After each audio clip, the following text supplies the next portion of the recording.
I Love CVille Show. Thank you kindly for joining us. We're live in our building, the Macklin Building in downtown Charlottesville, from our studio, the I Love CVille storefront, right next to our beloved Market Street Market grocery store.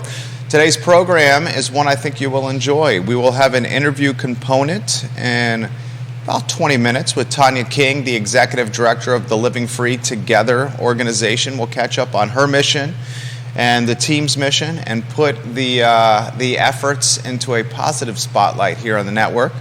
We'll talk the top 5 Charlottesville city spots for housing development. There is some fantastic opportunity still left in a landlocked city.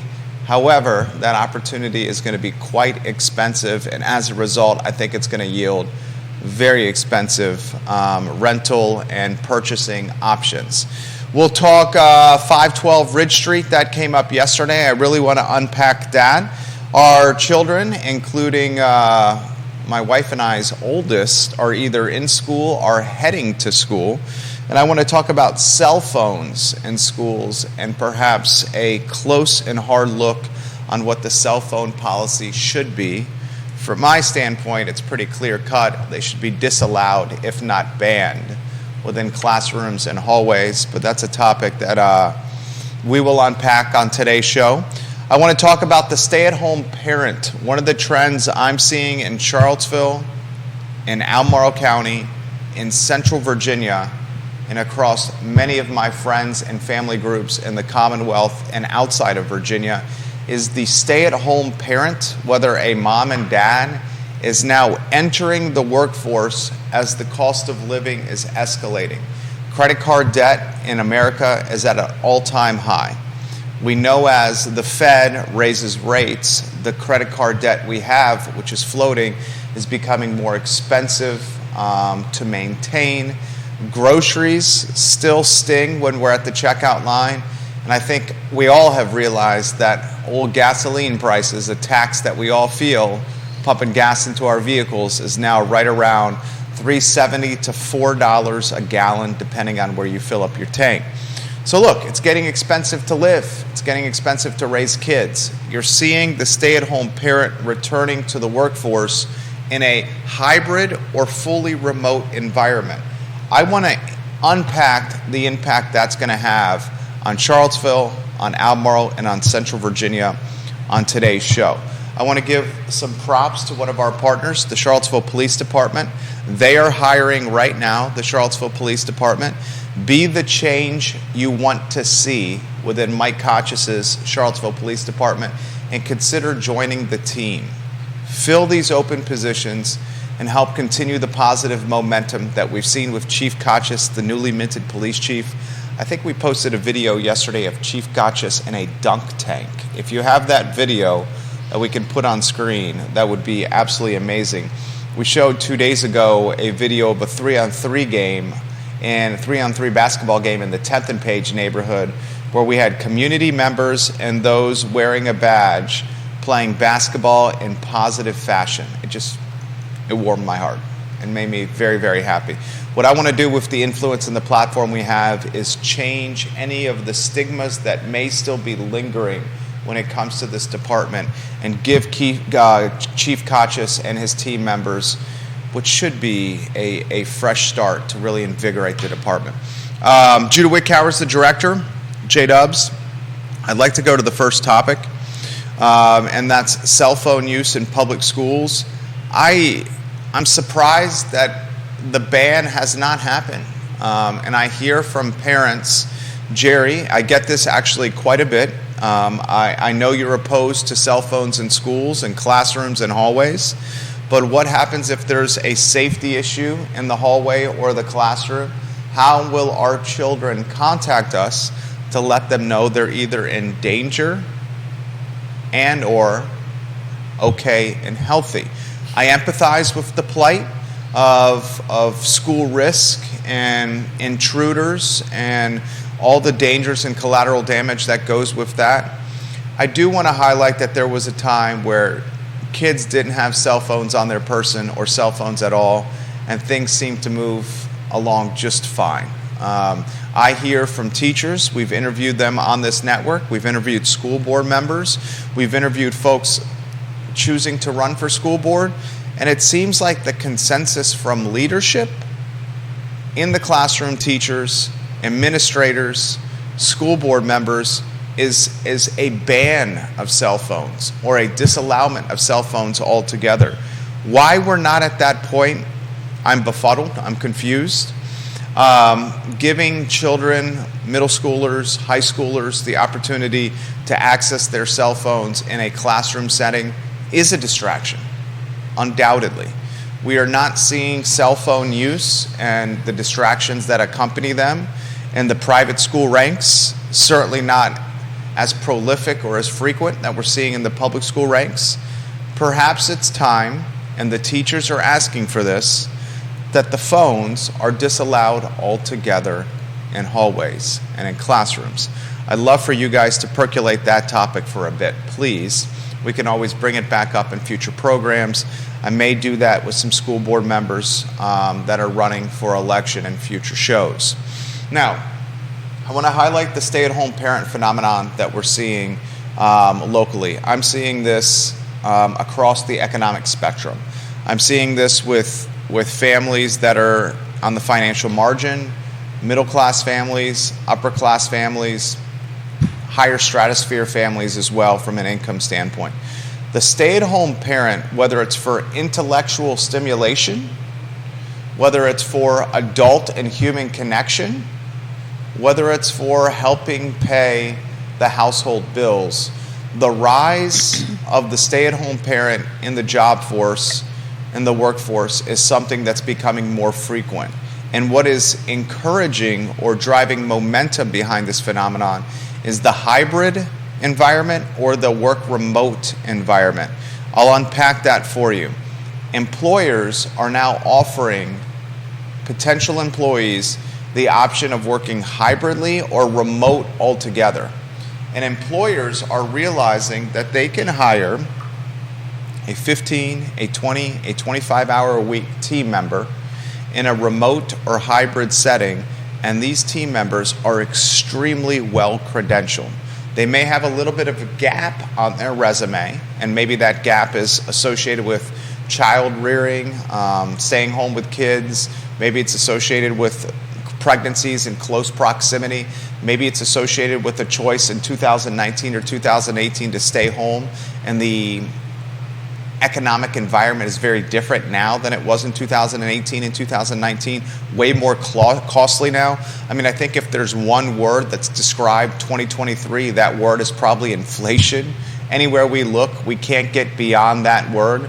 And as a result of that, rates are rising. And as rates rise, credit card debt becomes more expensive. We're seeing gasoline prices approaching all-time highs. We're seeing debt in households reach all-time high levels for America. So what's the impact of the stay-at-home parent entering the job force again? Well, the impact is employers have more leverage now.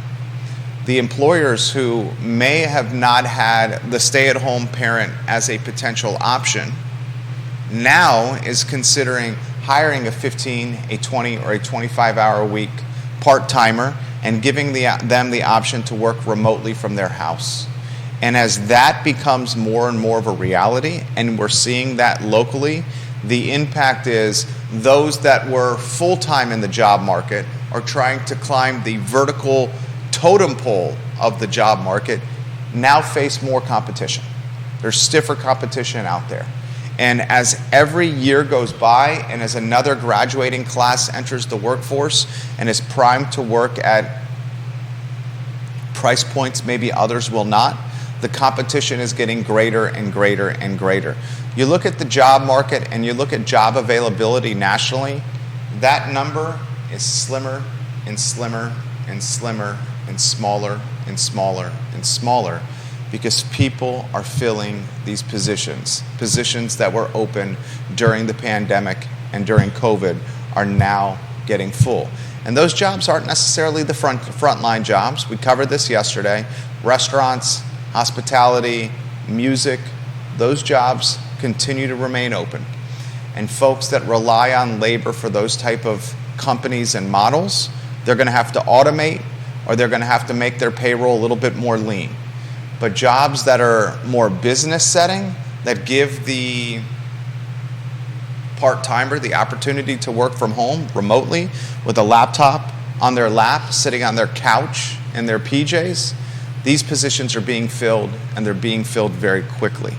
I can make an argument right now that the white-collar jobs that are out there have more labor competition than we have seen since before the pandemic. And that competition is becoming more robust as stay-at-home parents enter the workforce, either for human connection, adult connection, intellectual stimulation, or to help cover the household budget and overhead. I'll open up your thoughts to these topics. If you'd like to join in with the discussion, put your comments in the feed, and I will relay your perspective live on air. Johnny Ornalis, we appreciate you sharing the show. We look forward to meeting you for cocktails next week at Vivace. I'm looking forward to that, my friend. This question has come in, or this statement has come in from Sloan in Richmond, and she says, Jerry, you are exactly right. In our household, I've chosen to go back to work from a 20-hour-a-week standpoint. One of the reasons I've chosen to do this is to help with the overhead in our house, and because I miss interacting with adults and not just being around toddlers and our elementary-age children. If you could highlight what you think this will do for those coming out of the college environment, I'd be curious of your thoughts and your opinion. Well, I'll unpack that, and I appreciate your comment right there. I think the college graduates that are coming into the workforce, the ones that just graduated, are entering a labor market that is one of the most competitive we've seen in some time.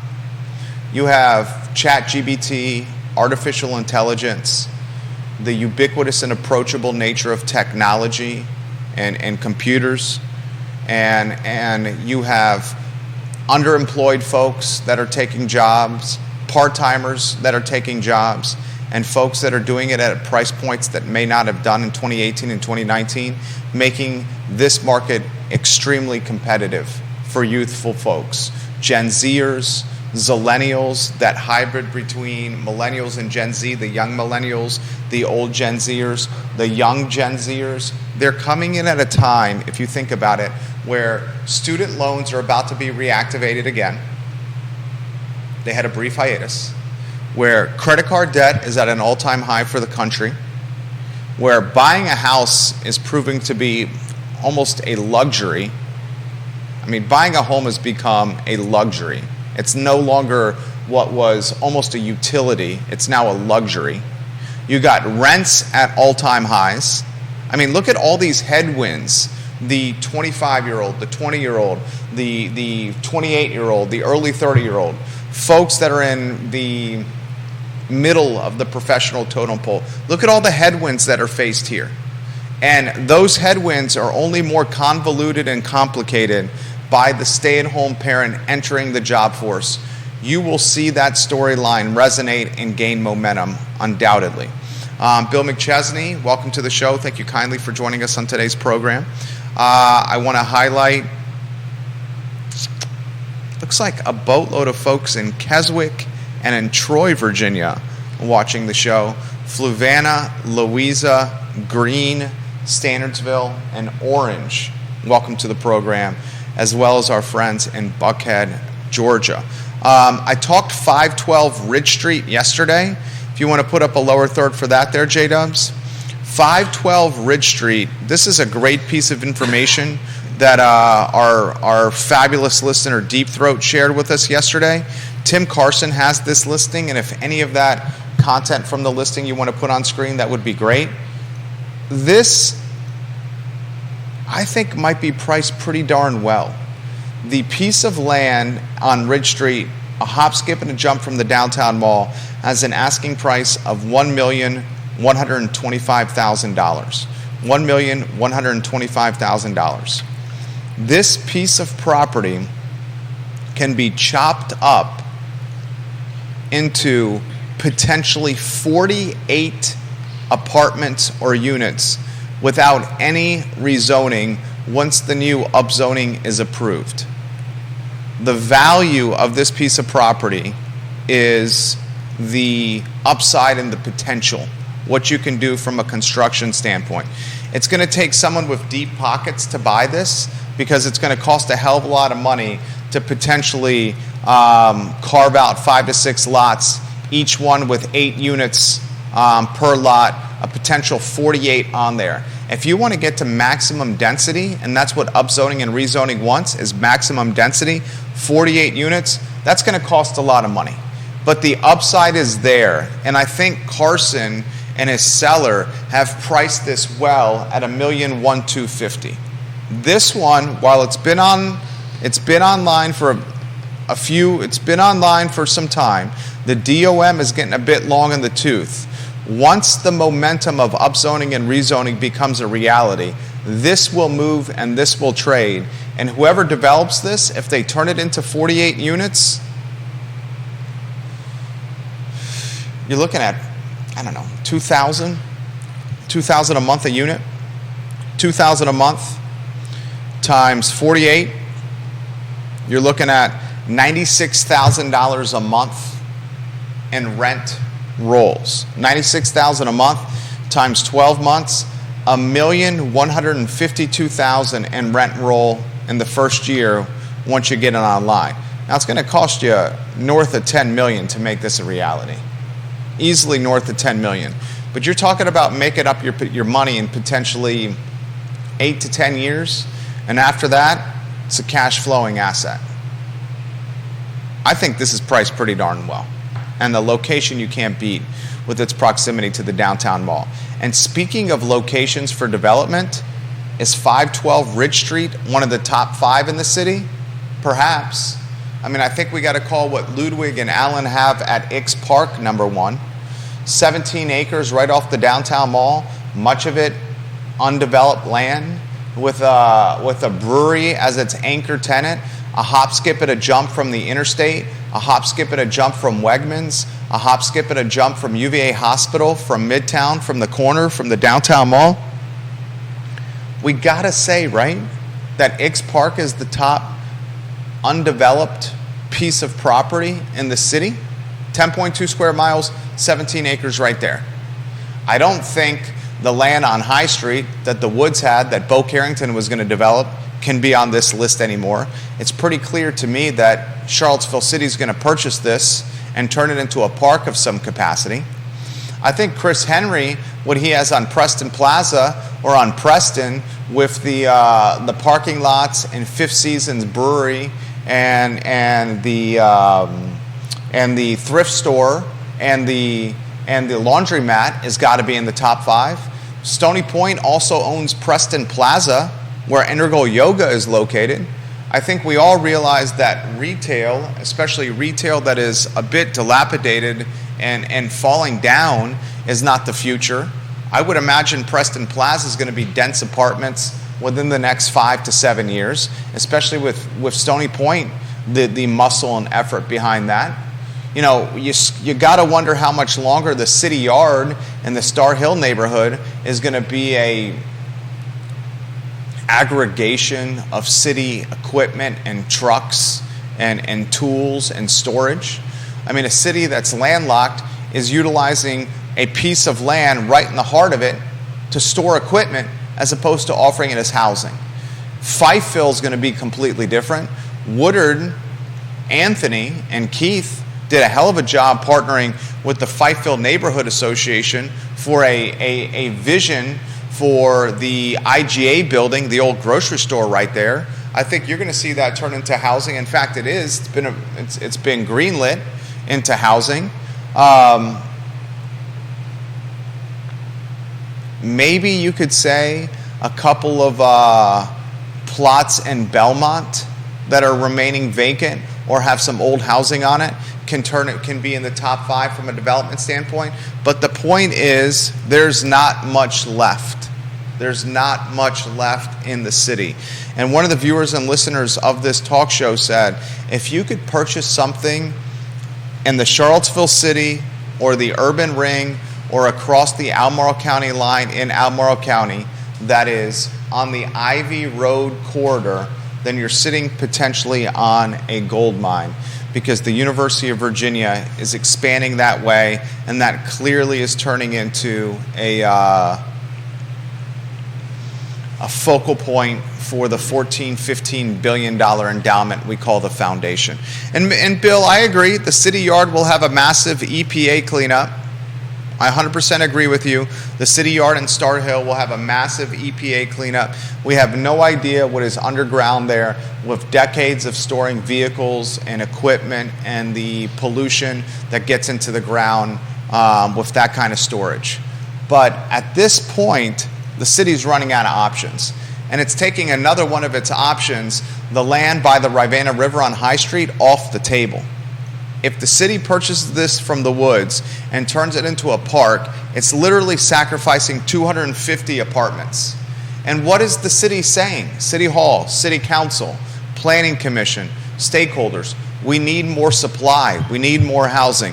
Well, they're about to take a piece of property offline that would yield 250 apartments. So eventually, beggars cannot be choosers. And when beggars can't be choosers, that's when innovation becomes a reality. And then that's when the market's going to force the city yard to actually become something of merit. Because I don't think we realize or all believe that the city yard in its current form is its future. I think that's safe to say. I think that's another one. The Staples Old Vinegar Hill is extremely low value right now. That would be something that, and that's from Anonymous on Twitter, that's in the top 5 as well. Staples, Judah, you were at Staples there, was it yesterday? Yep. Was there what, 3 people in the store? Actually, it was... It's fairly busy? There were 4 or 5 groups of people at the registers when I came in. When I left, it had calmed down. Okay. So we're talking peak performance for an office supply store, 4 to 5 people at one register. I've been into Staples a handful of times when I don't want to wait the 2 days to get something from Prime for our office. And I'll go into Staples and I'll shop around, and I'm legitimately the only person in that store. Also in that shopping center, I believe, is a Montague Miller real estate office. Gerhardt's Chocolate is in that Staples shopping center. On the other side, Siren, Laura Fonder came on this show. That restaurant is currently closed. You have a Hunter Wyatt State Farm office, and I know for a fact Hunter Wyatt is doing a fair amount of things remote right now, so that office isn't even used for full capacity. What is that Vinegar Hill Staples shopping center most known for? I think it's most known for retail that is underperforming and vast parking lots that for the large part are empty. Another building is the one next to the Omni Hotel. It's kind of that beige brown building that looks like it's from 60, 70 years ago. I believe it's the Citizens building, that there was a bank on the ground floor. I think the bank is currently empty. I think that, frankly, is underperforming as well. I agree with him, with Anonymous, that Staples footprint could be built into housing as well. So there's a few that I've rattled off for you.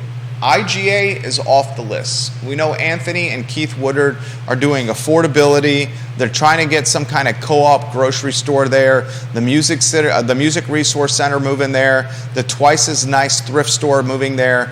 Finally, that IGA grocery store is off the list of most developable properties in the city. However, Ix Park is number 1 and still on there. Carson's Ridge Street is on there. Staples is undoubtedly on there. City Yard, I will continue to put the City Yard on there as something that could be something special. Fitzgerald Tire has got to be in the top 10. I don't think anyone thinks a tire replacement store with $1 million asking price is the long-term future there, especially in downtown Belmont. Some points for you guys to consider at your next cocktail party. We'll give some love to Skooma Boutique Dispensary for partnering with this show. Skooma is locally owned and operated. It's on the downtown mall. Skooma Boutique Dispensary, certificates of authentication for everything in the store. And also Scott Wagner of Scott Wagner Integrated Medicine for being a partner of this program as well. Judah, why don't we go to the two-shot and welcome Tonya King to the program. Tonya, you are now live on air, and we're excited to catch up with you.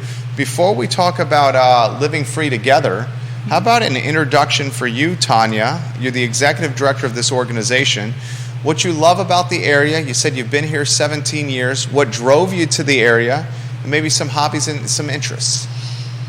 Very good. So what I love about this area is that it is beautiful and that people are very driven by their passions. This is a town full of great ideas and amazing nonprofits.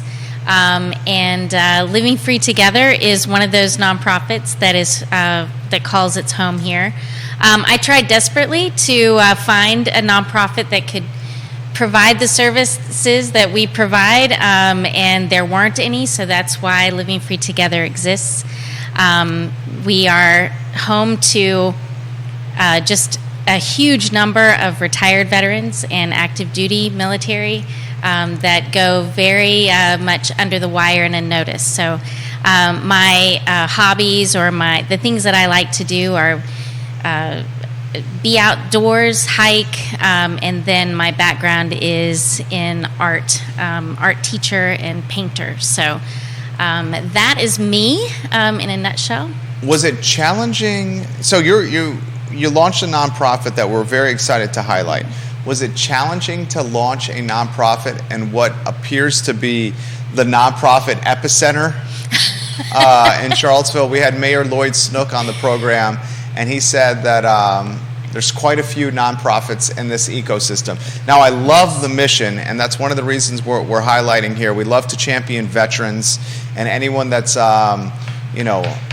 worn a uniform to support the freedoms that we hold so dearly, including freedom of speech. I get to sit here 20 hours a week and essentially speak my mind. And that's because these veterans have fought for our rights and our freedoms here.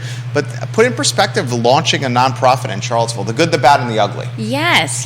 Well, I would have to say that it was honestly, once we had the idea, or once I had the idea and realized that the services for military families were not being provided here in the ways that were needed. It was about 5 phone calls, and every single person I talked to said absolutely yes.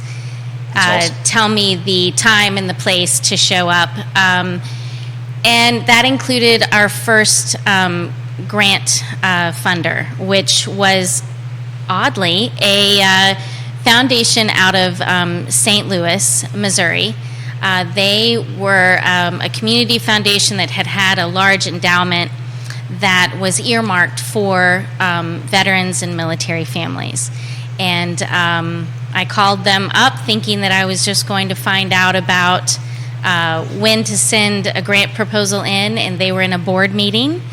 And I had no idea I was on speakerphone, and I told them my pitch, my idea, and a Gold Star mom from the back of the room. A Gold Star mom is a mom who's lost a child in combat. And I heard her speak up. She was pitching a different idea, and she said, if you have the money at all to fund that program, fund that program. And they covered all of our funds, or all of our funding needs for 2 years, and then made a commitment to partially fund for a total of 5. Wow. And we've been in existence for now 8. And it's always been our dream, our drive to allow Charlottesville to embrace this this mission, this purpose of our nonprofit, because these veterans have chosen to call Charlottesville home and the greater Charlottesville area home. But also, our active duty military families don't have a choice. They get transferred here. They are expected to stay here. They come as families. And until recently, it was for most of them, it was often the first time they had moved to a place without a base, without the base services that you would have and the support you would have in a normal base transfer. And it is very disorienting and difficult to assimilate into a community that doesn't necessarily understand you or offer the kind of services that you need. So that's what we do. You'll appreciate this. On Tuesday, we have Natalie Massery, the new CEO of the Chamber of Commerce, on the show, and retired Colonel Letty Bien on the show. And they're going to talk about the military and the defense sector's impact on our local economy. A recent white paper characterized it as a 1.2 billion with a B economic impact per year. Retired Colonel Letty Bien has presented this analysis to the City Council of Charlottesville and the Board of Supervisors of Albemarle County. A lot of stakeholders think that $1.2 billion impact is underestimated, that it's significantly higher. How about this question for you? Can you put in perspective the amount, from a number standpoint, of retired military in the community? That is a really hard question to answer because while we have some good numbers on military, active duty military, or our defense contractors, that is at least 5,000 in number. Our veterans, when they leave service, many of them don't choose to register with the Veteran Affairs Administration. Therefore, communities like ours do not have a really good count for them. But our census data from across the country tells us that Virginia, and especially this area, is the third largest for retired military to return to and make a life in. Third largest in what? Third largest in the country. Third largest in the country? Wow, this area? Yes. Why do you think that is? Well, Virginia and the states that border Virginia all house military bases. So if you have stayed in your 20 years, odds are you've made it home. You've made it to Virginia at some point, as you've been transferred around, and the bases in Virginia are quite beautiful, and the communities are really special. And so we have a number of families that just make a note that they will come back and retire here. And that phenomenon also happens in the Newport News and Virginia Beach area often as well. I would say we have a number of veterans who go to the Northern Virginia area, and then once they've gotten their fill of the busy, then they make their ways into the less populated areas of Virginia, like Charlottesville. I like it. So you guys are helping the Living Free Together, your nonprofit. She's the executive director. You're helping veterans and military families in the Charlottesville area, assimilate, manage, digest aspects of life like human connection, returning into the professional ecosystem, the emotional and physical challenges of going from active duty to being retired and maybe not having the structure or the support that was once there during an active duty setting. Yes. Put that in perspective for us. Yes, you nailed it. I think I'm just going to carry you around to all of my meetings.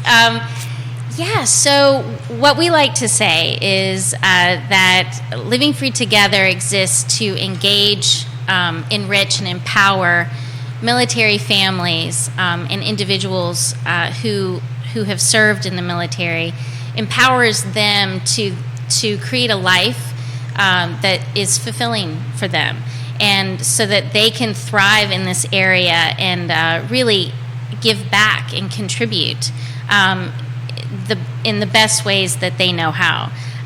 The military trains their servicemen and women so well, and they're so well equipped for the jobs that they're given in the military. It is not the military's job to teach them how to be civilians. I truly believe that is the community's job to help them transition into that life. And it is very difficult because you often go into the military at 18 and you exit at 40. And so you've missed a few things here and there about civilian life. You've gained a lot of experience. You've gained a lot of appreciation for life. You've gained a lot of skills. But there are some things about living in a non-military structured world that make it difficult. And it's difficult not just for the service member, it's difficult for the families. Spouses often serve as well, but for spouses who are not in a service position in a branch of service and their dependents, every time they move into a base, they have this like pre-existing community that understands them completely, that supports them totally, that would die for them truly. And then they exit and they find themselves in a community like Charlottesville or somewhere else, and no one even notices them. And it's incredibly disheartening. So Living Free Together exists to assist with that through lots of different programming throughout the year. We do year-round programming on, just like you said, some behavioral training, skill building, enrichment. We have fun together. We usually meet on a Monday night, which Mondays are usually not people's favorite day. Mm-hmm. I would say our participants come to love Mondays because it's usually a party day. We come together, we have dinner, and then we have different classes. Maybe we build things together. Maybe we do yoga, learn how to play the guitar. We've had dance classes. But all of these are all creative ways to get to the same outcome, and that is helping families grow together in new ways, helping couples understand each other better, helping individuals recognize what they value, what their goals are, and then giving them the support to really move forward toward those goals. We've also expanded, I mentioned before, that we have always desired for Charlottesville to really embrace this work, and not just with Living Free Together. There are a lot of veteran-focused organizations in town, and I would love for Charlottesville to embrace those as well. But most people don't know. They don't know what they don't know. So we've expanded into a more awareness aspect of our outreach and fundraising. And so we have some things coming up for the regular Charlottesvillians and regular Greene County residents and Nelson County residents and all those in between and surrounding to come in and really support our veteran community. We're also expanding to reach out to our first responder communities, our law enforcement officers. The last 5-6 years have been very difficult on that community of people, and they're facing the same issues that our veterans are facing as they come home or come back from different deployments.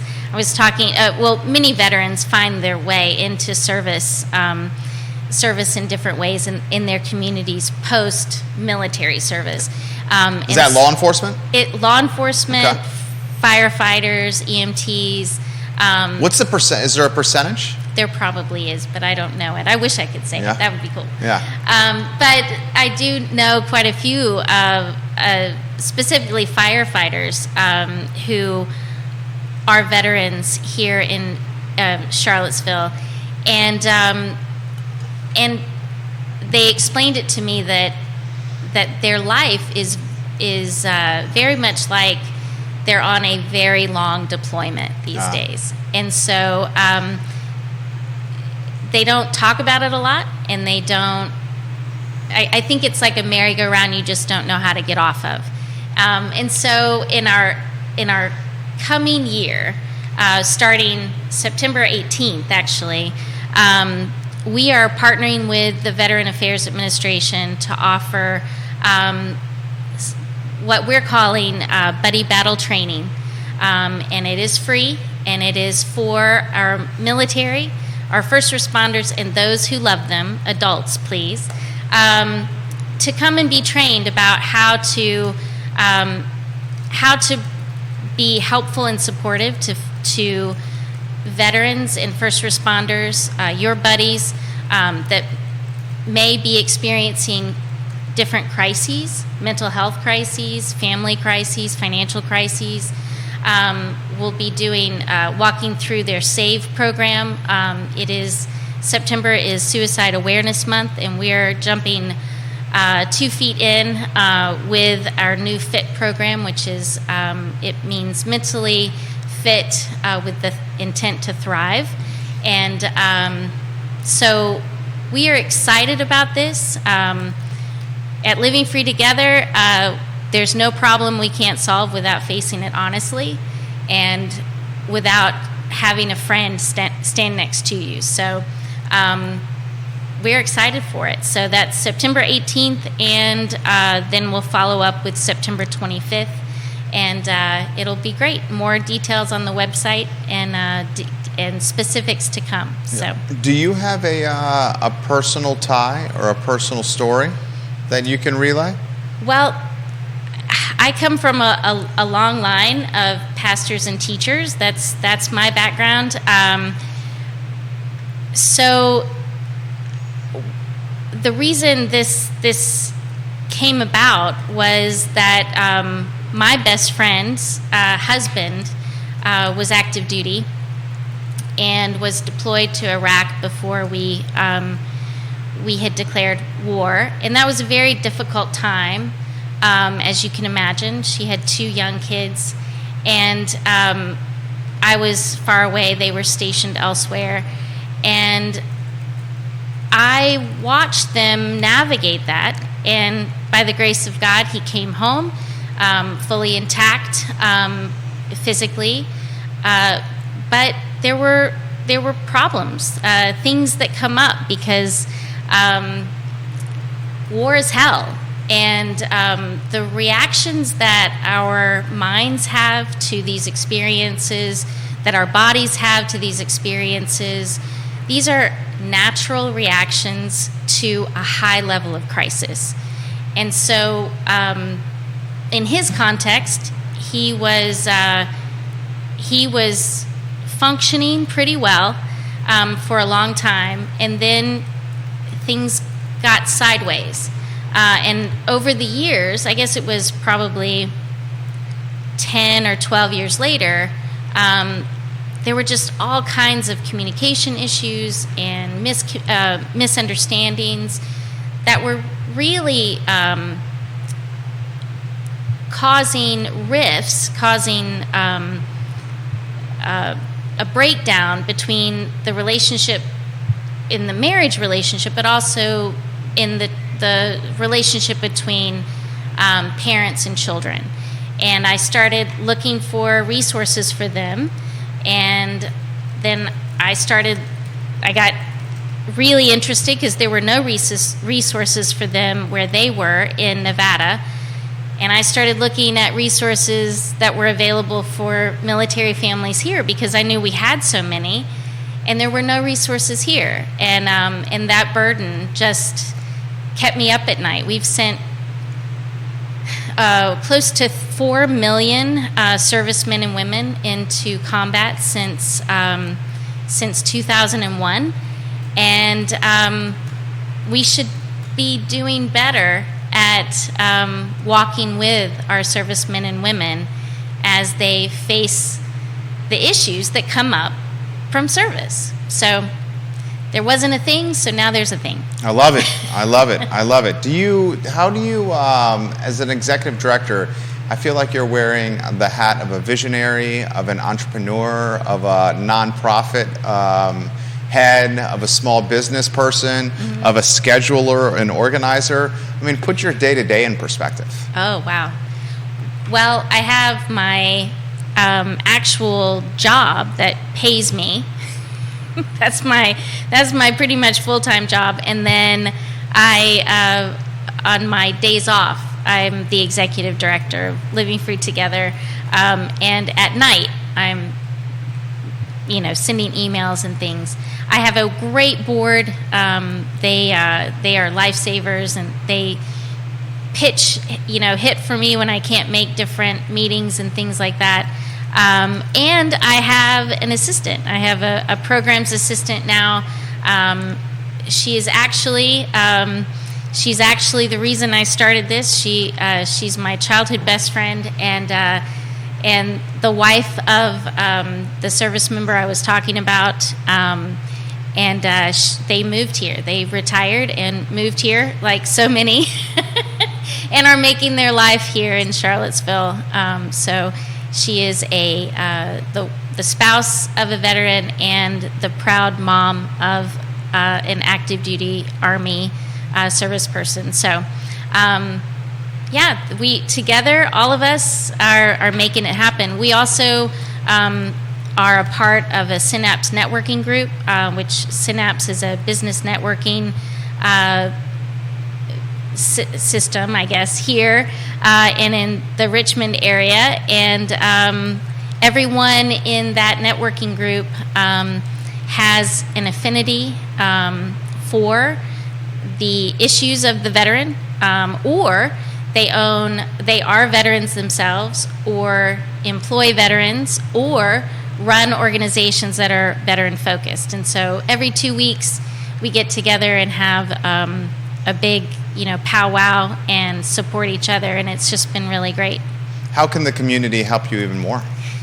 Well, we have some events coming up. If the community likes to party and dance, we have the Standardsville Stomp coming up. We know that there are a lot of veterans and first responders moving into the Greene County area. As you said before, Albemarle and Charlottesville prices, cost prohibitive. Yes, are going sky high. So our active duty military families and our veterans are often finding other options, like moving to Greene County. So we are having a country music themed party on September 23rd. It is a Saturday from 4:30 to 8:30. Tickets are on sale right now on our website and at monticellomedia.com on the CYK Country Music Station website. Nice. And those are $10 and $5, $10 for adults, $5 for kids. There will be line dancing instruction. The Virginia Reel is going to be danced. And music with big country entertainment, all 4 hours, barbecue, beer, wine, the whole 9 yards. It's going to be great. And then in November, to celebrate Veterans Day, we will be out at Blue Ridge School doing a Ruck the Ridge. It's the second annual Ruck the Ridge. A ruck is pretty much the military's way of ruining a nice hike through the woods. So for those of you who have some experience with military training, you will know that a ruck is a hike where you are wearing a weighted vest. And it is often used with a unit or a battalion that has one last thing to do together to prove that they are up for the challenge. And so often it is a grueling event that leaves a big mark in your memory, because typically in that training session, there's a moment when you don't think you can make it. And then you look around and you know you can, because these people that are with you are going to see to it that you make it. So it is in that spirit that we are offering this Ruck the Ridge Challenge. And we are partnering with I don't know if you remember, but the gauntlet race that the Law Enforcement Officers Foundation used to do. So many of their obstacles will be in our course. There are also obstacles along the way. You can wear a weighted pack. You do not have to wear a weighted pack. You can do the challenges of the obstacles, or you can walk around them. It is entirely up to you. All we ask is that you do a little bit more than you normally would. We ask that you challenge yourself in honor of those who serve us daily, whether they be our veterans or our first responders. I sensed some emotion there. Absolutely. This group is very close to my heart. I respect that. I can tell that this is your passion, and I feel a similar way with what we do around here. Has the where do you want to see things go? Like I can already tell that you're very, very, very goal oriented.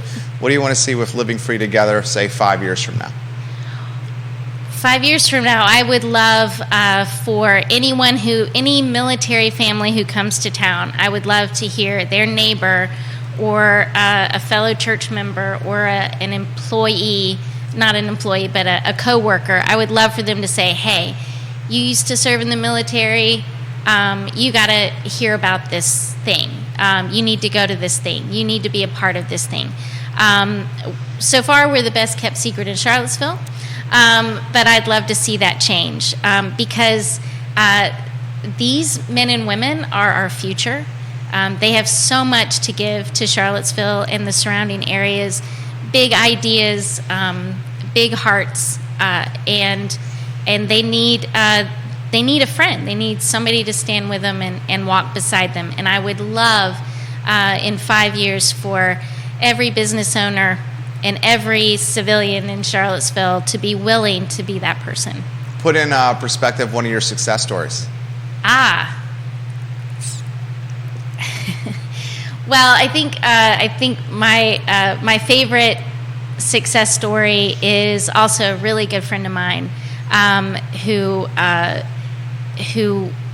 served as a Marine and retired after a full service there as an officer, and he and his wife and family were struggling with understanding how to understand each other. They came to the Charlottesville area, as many do, as a government contractor, where this service member was doing much of what he had done with the military, but as a civilian. So that's also disorienting, by the way, to continue to do your job but not have that camaraderie, I guess, that the military brings with it. And so they were having a lot of trouble connecting in this new life, and she was very interested in him coming with her to our programs, and he had no interest at all. Well, he finally did, and now he is the secretary and treasurer of our board, the most vocal spokesperson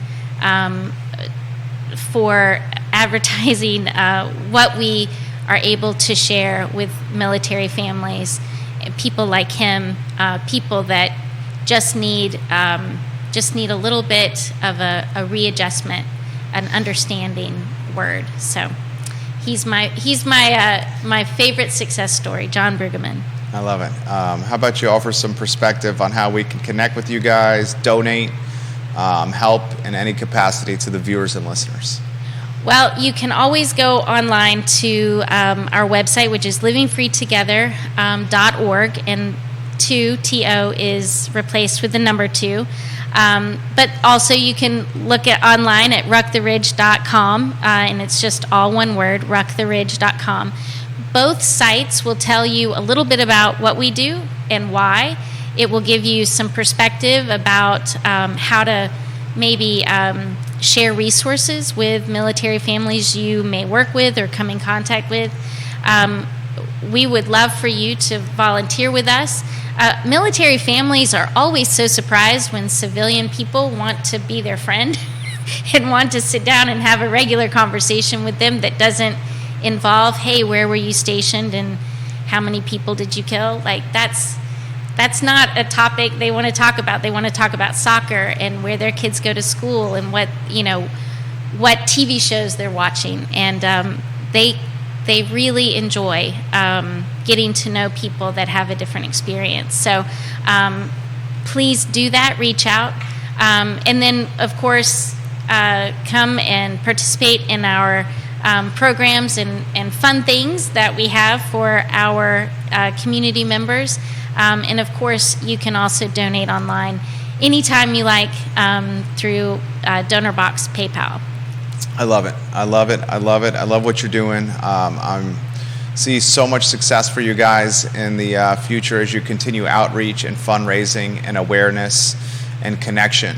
The website is livingfreetogether.org. It's the number 2 in place of TO, so livingfreetogether.org. I'm on the website now. All the details you need right there.